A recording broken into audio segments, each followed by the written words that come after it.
அனைவருக்கும் வணக்கம். நான் லரசன். உத்தியோகம் புருஷ லட்சணம் என்று பெரியவர்கள் சொல்வதுண்டு. இன்று காலம் மாறிவிட்டது. பெண்களும் வேலைக்கு சென்று நாட்டையும் வீட்டையும் முன்னேற்றமடைய செய்வதில் பெரிய பங்கு வகிக்கிறார்கள். அதனால் உத்தியோகம் மனித லட்சியம் என்றே சொல்லலாம். வேலைக்கு போகாமல் யாருக்கும் உபயோகம் இல்லாமல் இருக்கிறவர்கள் மீது மதிப்பு வராது. கடமையை உணர்ந்து வேலை செய்கிறவர்களுக்கு எப்போதும் மதிப்போடு மரியாதையும் சேர்ந்தே கிடைக்கும். சென்னை சென்ட்ரல் ரயில் நிலையத்தில் அவசரமாக ரயில் ஏற போய்கொண்டிருந்த போது நின்று சலிட்டு வைக்கக்கூடிய காட்சி ஒன்று என் கண்ணில் பட்டது. பரபரப்பான அந்த ரயில் நிலையத்தில் ஒரு பார்வையற்றவர் உட்கார்ந்து எது எடுத்தாலும் 20 ரூபா சார் என உற்சாகமாக வியாபாரம் செய்து கொண்டிருந்தார். புன்னகையோடும் சுறுசுறுப்போடும் தொழில் செய்த அவரை சுற்றி நிறைய வாடிக்கையாளர்கள் நின்று கொண்டிருந்தனர். காது உடைகிற பஞ்சு, கைக்குட்டைகள், குழந்தைகளுக்கான பொம்மைகள், வீட்டு உபயோகப் பொருட்கள் என விதவிதமாக குவித்து விற்பனை செய்து கொண்டிருந்தார். பார்வையற்றவர் என்கிற குறையை இரக்கமாகவோ கருணையாகவோ மாற்றாமல் உழைத்து சாப்பிட வேண்டும் என்ற எண்ணத்தோடு ஏங்கியவரை பார்த்தபோது மதிப்பும் மரியாதையும் தானாக வந்தது. பார்வையற்ற நிலையிலும் உழைத்து வாழ்கிற அவர் உட்கார்ந்த இடத்துக்கு மேலே ஒரு எச்சரிக்கை பலகையை ரயில்வே காவல்துறை வைத்திருந்தது.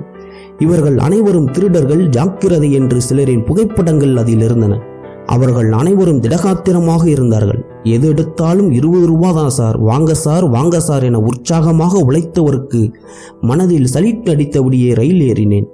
தனக்கு கிடைக்கிற ஒவ்வொரு ரூபாய்க்கு பின்னாலும் உழைப்பு இருக்க வேண்டும் என்று நினைப்பதை விட உன்னதமான எண்ணம் வேறு என்ன இருந்து விட முடியும்?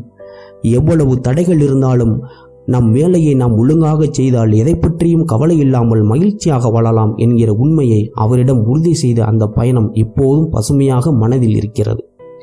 தீயணைப்பு துறையில் பணிபுரிகிற ஒருவரின் பேட்டி பத்திரிகையில் பிரசுரமாயிருந்தது.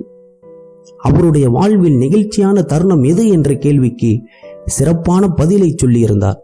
குடும்பத்துடன் கோயிலுக்கு சென்ற தீயணைப்பு வீரரை திடீரென்று ஒரு அம்மா கைபிடித்து நிறுத்தி உட்டு பார்த்திருக்கிறார். சாமி கும்பிட வந்தவர்கள் என்னவோ ஏதோ ஒன்று சூழ்ந்து நின்று விட்டனர். நீங்க பயர்மன் வேலைதானே பார்க்கிறீங்க என்று அந்த அம்மா கேட்டதும் அவர் ஆமாம் என்று தலையசைத்தார். அவருக்கு என்ன காரணம் என்று தெரியாத குழப்பம். உடனே அந்த அம்மாவின் கண்களில் நீர் தழும்பி இருக்கிறது. தீயணைப்பு வீரரின் தலையை தொட்டு ஆசீர்வாதம் செய்து நீங்களும் உங்கள் குடும்பமும் கடவுள் அருளால் ஒரு குறையும் இல்லாமல் மகிழ்ச்சியாக வாழ்வீர்கள் என்று மனதார வாழ்த்தினார் அந்த அம்மா. தீயணைப்பு வீரருக்கு அவர் யார் என்று தெரியவில்லை. நான் உங்களுக்கு ஒன்றுமே செய்யவில்லையே என்று அவர் மறுத்திருக்கிறார். கடந்த மாதம் தீ விபத்து ஏற்பட்ட போது உங்கள் உயிரை பணயம் வைத்து என்னை காப்பாற்றினீர்கள்.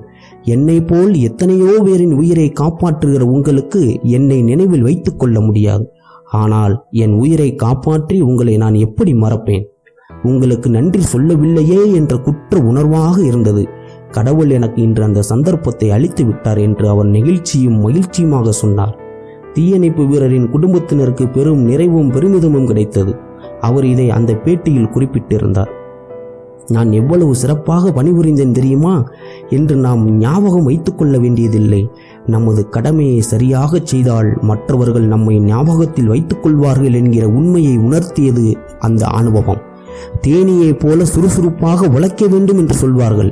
ஏன் தேனீயை நம் முன்னோர்கள் உழைப்புக்கு உதாரணமாக சொன்னார்கள் தெரியுமா?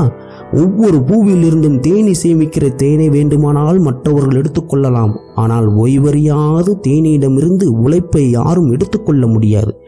மகிழ்ச்சியாக ரீங்காரமிட்டபடி தன்னுடைய வேலையை சிறப்பாக செய்வது எப்படி என்கிற ரகசியத்தை தேனீக்கள் அறிந்து வைத்திருக்கும் வரையில் எந்த கவலையும் இல்லை. நாம் ஒவ்வொருவருக்கும் அந்த குணம் இருக்க வேண்டும். எல்லா வேலையிலும் நல்லது கெட்டது இரண்டுமே கலந்து இருக்கும். அந்த வேலையை செய்யும் போது அதில் இருக்கும் எதிர்மறையான பக்கத்தை பார்த்தால் அடுத்த அடி எடுத்து வைக்காமல் திரும்பி வந்து விடுவோம்.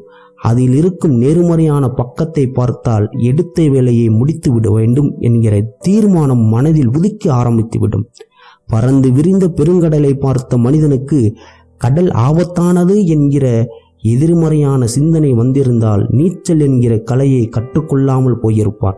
கட்டுமரத்திலிருந்து கப்பல் வரை உருவான அனைத்து கண்டுபிடிப்புகளுக்கும் காரணம் வேலையில் எதிர்மறையான சிந்தனை இல்லாமல் நேர்மறையான சிந்தனையை வைத்துதான். கடல் நீர் குடிக்க கூட பயன்படாது என்று நினைப்பதை விட உப்பு எடுக்க பயன்படும் என்று நினைப்பதே முன்னேற்றத்தை கொடுக்கும். கடலில் முத்தெடுக்க சென்றவர்கள் வெறுங்கையுடன் திரும்பினால் கடலில் முத்து இல்லை என்று அர்த்தமில்லை. அவர்களின் முயற்சி போதவில்லை என்பதே உண்மை. நாம் பார்க்கிற ஒவ்வொரு வேளையிலும் இத்தகைய நேர்மறை எண்ணங்களை வைத்து முழுமையாக முயற்சி செய்யும்போது வெற்றியை நாம் தேடிப்போக வேண்டியதில்லை, அது நம்மை தேடி வரும். செய்யும் தொழிலே தெய்வம் என்பது வெறும் பழமொழி அல்ல. தெய்வத்திற்கு எத்தகைய அர்ப்பணிப்பு உணர்வோடு பூஜைகளை செய்வோமோ அதுபோல நாம் செய்கிற வேளையில் ஈடுபாடு காட்ட வேண்டும். நன்றி, வணக்கம். இந்த வீடியோ பற்றிய கருத்துக்களை கமெண்ட் பண்ணுங்க. சேனலை மறக்காம சப்ஸ்கிரைப் பண்ணுங்க.